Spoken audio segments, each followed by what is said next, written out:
Hello everyone, we're back again. My name's Amari and I'm joined with Farhan. He's the main man, he's a systems engineer, and we're going to be covering all things careers, graduation, what it's like being an international student, how you can get the best out of tools and tech in today's world, and just going for it. So let's get into it. Okay, so Farhan, how are you doing today? I'm very well. Thank you very much for inviting me. And it's been a great privilege for me to actually speak on behalf of all the international students and students who have their great experiences and finding a good job. Perfect. Thank you so much for coming in to speak with us today. Let's start like right from the top. What I love about you is you've got such a nice, lovely mix of different experience in terms of where you've actually studied. I know you actually did a degree back in Pakistan, right? Correct. Yes. And then have also now done a degree, a master's in London. So can you speak to that a little bit? How was that kind of doing one degree in Pakistan and then coming over to London and also studying? How was that for you? So I studied computer science in Pakistan as well, and it was a great experience. And I knew that where I want to go and what field I want to set. So my focus was towards pursuing my degree to the best potential. So I found a university in UK. I moved to London. I started my degree in network security, with the minor module in management.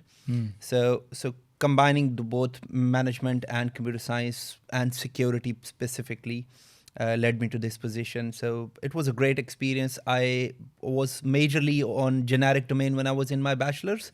So I was covering all of the computer science modules, and it was majorly computer science plus extracurricular activities. And then when I got this admission in a UK university, I actually combined all of those fields together, and I set my goal that I want to go into network security. So this is where it all started, and that's how it went. What actually motivated you to actually make that move in terms of doing your second degree in London? Was it guidance that you got from someone whilst at university, or was that kind of always the plan for yourself? So my plan was actually to basically pursue my academic career as well as the practicality of that knowledge. So the module designed by universities here in UK were so good and so encouraging for students who have their motivation towards pursuing their practical as well as their academic knowledge. So when I went through all of the lists that I would like to pursue, so I got admissions in 4 universities here in UK. Nice. And I had to decide which one is more specific towards my goal and my career. So I went to this university where I finished my master's in network security, and specifically you can say it's basically universities guideline that they provide online for students, and the privilege that they provide to international students, their experiences. So this is one thing where you can actually get yourself in a right point which one you want to choose. So I think my decision of choosing this university in UK and choosing this course was all of the career guidance that I wanted from their online team. I received phone calls back in Pakistan from different universities, international offices, and encouraging me to apply for their university. But I think it's basically your own career goals where you want to find yourself in the future that takes you to which decision you want to make in terms of university. Yeah, that makes sense. And I like how you're saying that it was aligned to the goal that you had. Exactly. What were some of the challenges? I feel like people can always relate to moments that can be quite tricky. And I imagine studying in one country and then moving to another and studying could have had some challenges perhaps for yourself. How did you navigate that? And what would you say, are 2 or 3 of your top tips for any other international students who may be considering something similar? Okay, so before starting my master's in UK, I got admission in Sweden, and then COVID pandemic came in the middle of that journey, and I had to reject that offer. And I wanted to move to a country where there is a hybrid plan, fully functional, where the students are allowed to come into the country, even if there is a pandemic and there is a lockdown, but still there is a remote learning for international students while they are in the UK. So that was my major concern to enter UK. and I accepted this offer. Secondly, because this country had that pandemic as well as a fully functional academic model. I really liked that because of the language as well. Mm-hmm. One thing is it's always a language barrier for international students, but I found English speaking country as a good medium of study as well, because I have studied in English medium schools and colleges throughout in Pakistan as well. So this was second pillar for me to actually opt in for a university here in UK.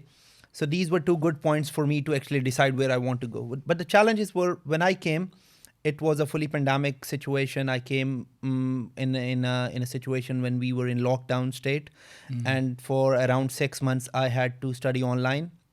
We never met our classmates, not only our teachers. We couldn't even see our university. So remote education was one challenge. Then when we went into the university, we were halfway through our academic year. So we met our classmates, we met our teachers, and we started studying as an international student when half of the pandemic was almost over. And that was one challenge, to actually be a part of university as an already studying student, but that was a fresh start for us as well. Yeah. Because those universities invited us for the first time as well in the middle of our masters. So these are some of the challenges I believe were hit by a pandemic. The rest of the experiences were fine. We were okay with the university curriculum. We were okay with the examination things. We were okay with the teaching methodologies that were taught to us. And I think these were major things that I would like to highlight on. Just to dive a bit deeper, what would you recommend then for other students who are navigating similar challenges and kind of muddied waters in terms of post-pandemic study and studying somewhere where the language is kind of easier to adjust to? What would your recommendations be for current kind of international students? Obviously. I think there is always a university's international office. If you go into the university's website, you find a lot of resources. The resources which helped me out were, there are Facebook groups for universities specifically. So you can join international students group on Facebook from that specific university. You can speak with your own country fellows who are already in that university. You can create groups, you can join groups. Secondly, I was always an extracurricular person. I joined my university debating society as well as their cybersecurity society. So I was more into social activities along with my academic work. So I tried myself to stay in touch with a lot of students, with people who were related to my country specifically, as well as from the university. So I tried to learn a lot. I also joined International Ambassador Program for university as well. So I was the student ambassador for my university. So I was basically for half a year, I was learning different things. And for the rest of the academic year, I was guiding future international students. So it's always you who have to actually speak with the university, show your interest, tell the international office, I want this offer, I want this opportunity, I want to be a part of this group. And then they provide you a wonderful platform where you can actually, literally you can forget all the challenges that you face as an international student. I love that answer, and I love how you call out the things that helped you along the way, like the fact that you were active in the societies and you took on the kind of ambassador roles and these kind of ways in which you went above and beyond, and how you used that to kind of fuel you and kind of get you ready for when you went to kind of almost take that next step. Diving a little deeper then into kind of the university experience for yourself. I know one of the things that you did, and we spoke about off camera, was a placement. Yes. Was that for your undergrad or your master's? And what was the application process for you to get that internship opportunity? Okay, so it was for my master's. So my master's was basically network and information security course. It was with placement, so it was 2 years master's.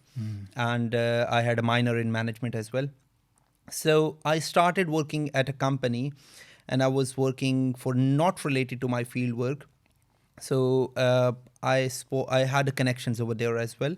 So I was so professional and I was so hardworking that they recommended me with their reference. I found a placement position. it was just a one reference that they provided. So they took me to the interview board. So that was their initial help. But the thing is, it's you who has to pass that test from that moment onward. So I got a little help from the job that I was doing while I was student, and I was restricted to work for 20 hours. So I would say for the students, you can start related fields even if you cannot find your university or your career related fields, but you should stick yourself towards something which can be a little beneficial to yourself. And then when you go into this industry, you speak with the people, you meet how the companies work, how different organizations are structured. You can literally find out your own way. So that was what worked out for me. I spoke with that company, with the people over there, my colleagues. One of them helped me out in that position. I landed towards the interview board, and then the actual process started. So it's always a technical phase. You have to present whatever you want, whatever you have in you. So it was basically these phases that I went through, a reference, and then my own learning that I had in all my years of university. And then after all, during the placement, you have to prove your performances as well, and always you have to send a report to the university as well. So in the placement, how placement works is you have to send a logbook every month, and after the end of the placement usually lasts for 9 to 12 months. So you have to present 9 logbooks to 12 logbooks, and the final logbook actually defines what you have learned from that institutions, what were the technicalities and what were the non-technical parts of the placement. And then you usually have a meeting from your placement supervisor and your line manager. So they usually meet together. They speak on your behalf that how was me in their company, and the professor from the university usually judges, okay, was it suitable to the university curriculum or not. So these are how placement things usually work. So students have to be very active during the placement as well. So I think placement really shapes your university studies, and that takes you towards the graduate level jobs. I love that answer, and I love what you're getting into here, because you called this out in your previous answer also around the idea that you mentioned for your placement that you actually got a reference from the university. And I like that, because you're speaking to the values that the career services teams at universities can bring. It's an interesting one, because, there is some data showing that not all students engage with career services. Given all of the good, positive benefits you've had from your interactions with like career services and those kind of teams at the universities, what would be some of your top tips to help other students, especially international students, kind of figure that out and actually get the most from the career services resources? I think when I was looking for my placement, we used to get notifications and emails from university that these are the placement events coming up ahead. And I used to go to my university portal, and there are checkpoints that you need to fill. For example, the placement is a separate module. If you're part of the placement degree, then you have a placement module in your university portal. If you're not part of the placement module, still you have those options to actually go through all of these things from the university's career and employability pages on the website. So in my case, we had that particular module, and that module had checkpoints. For example, the checkpoint that you need to complete your LinkedIn profile, and you need to submit that onto the portal, and then that checkpoint will be marked as done. So when you do all of those checkpoints, you actually build yourself ready for the placement. So that's one thing.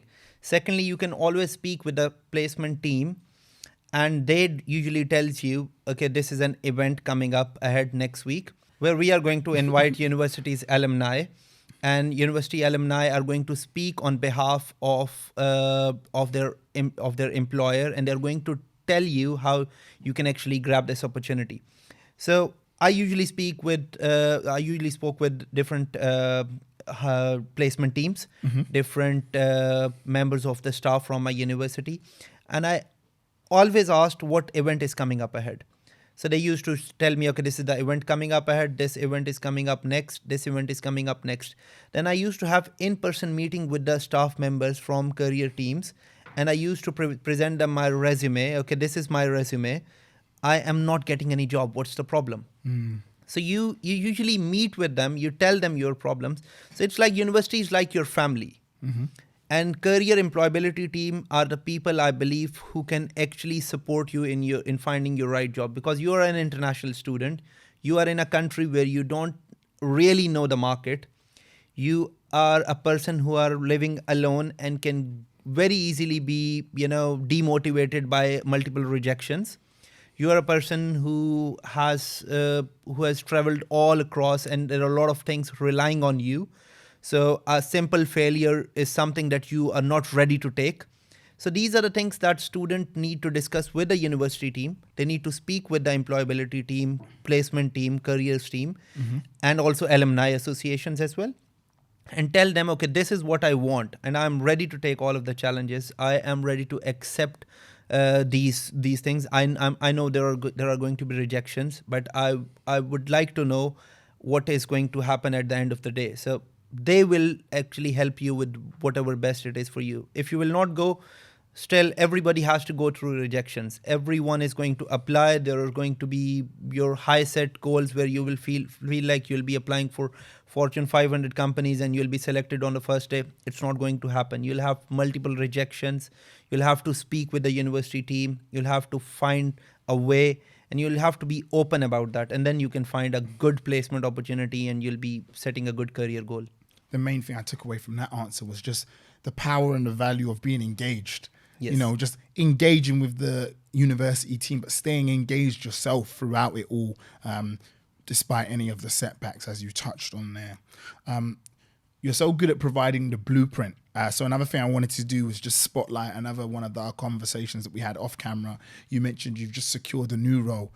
Congratulations on that. Thank you very much. And what was the kind of process, or what was the blueprint in terms of you applying and you securing this role, if you'd be happy to share? Yes. So everybody knows that there are a lot of applications out there in the market where you can find your jobs.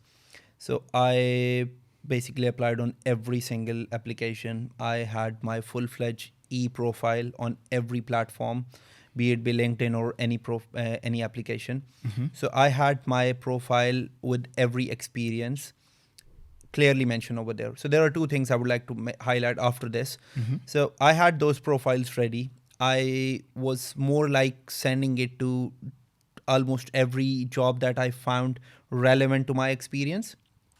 And then this opportunity came. So I got interviewed at a lot of places, and I got 2 offers on the same day. So this is one of the most important thing I would like to also highlight.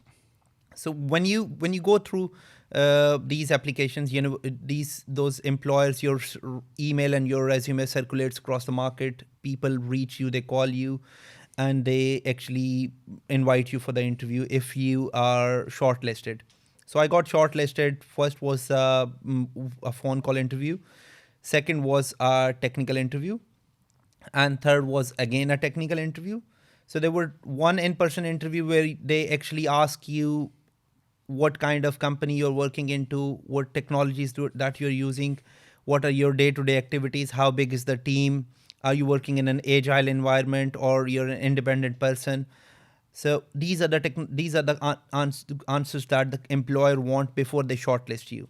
So if you have passed this first stage and the company knows that you are the right person for them, then you can go on to the technical phase. So technical phase is basically a panel interview. So you speak with them. Some interviews are where you're called to the office. I was called on my second technical interview. So you are called to the office. You actually have to do the practical things, practical steps. And that's basically a verification of what you've actually, what you're going to contribute to the employer. So these are two or three. Some employers usually go for one technical interview. Some go for 2, and if the employer has really specific and 2 strong criteria, then they go for the third interview as well. And the last interview is when you are judged as a person. So my last interview was basically, okay, how can I take on challenges? How can I be a team player? How I handle punctuality? What if things go wrong and there is no one to ask for help? So these are the situations where the employer actually want to know if you are the right fit for that job or not. That's the final step. And the last one is where you actually have to speak with the HR to set your terms and conditions and different salary things, benefits, holidays, all of those things. So I think it was a smooth process. Mm-hmm. One thing I would like to highlight is don't rush. Yeah. Because I think in a good job, it takes time for a person to actually start from the shortlisting stage till the end of that interview. It takes time. So don't just expect this all process to be finished in a week or two. Mm-hmm. It's going to take a month or 2 months, depending on the situation, depending on the company's process. So don't rush, and do take every individual step of your hiring 100%. Mm-hmm. So this is how my process went for me. And the next thing was I scored 2 jobs on the same day. You've been the man of top tips, so I call you the main man. Thank you very much. On that note, it's been an absolute pleasure from my side. What would your top tip be of everything we've discussed? If you had one top tip for international students studying at university, what would it be based on our conversation today? I think so. Because students usually come for masters and bachelors, so there are 2 types of student as well. I think UK has built a very strong university system in terms of universities versus employers. So you can always use your university account. You can always use your university ID to actually grab every single opportunity free of cost. So for example, if you're in IT or in any industry you can actually use your student account. You can actually use your student email and look for student discounts. For example, if you're looking for a training from Microsoft, you can actually get 1 year of free license for Microsoft Cloud, for Google Cloud, for Amazon Cloud. So any cloud technology, for example, specifically I'm talking about one cloud, it's for everything. So you can always use your student account to get a free 1 year discount. You can practice your technologies. You can always use your student account for applications like uni days and other. You can look for student discounts. Yeah. Always practice what university has to offer in terms of practicality. So you don't just stick to your university curriculum. Use your student account. Look for different technologies which are free for students. While you are students, save your money and practice as much as you can, and prepare yourself for the future technologies on the real labs and real applications. So this is one thing I think students should be very much concerned about.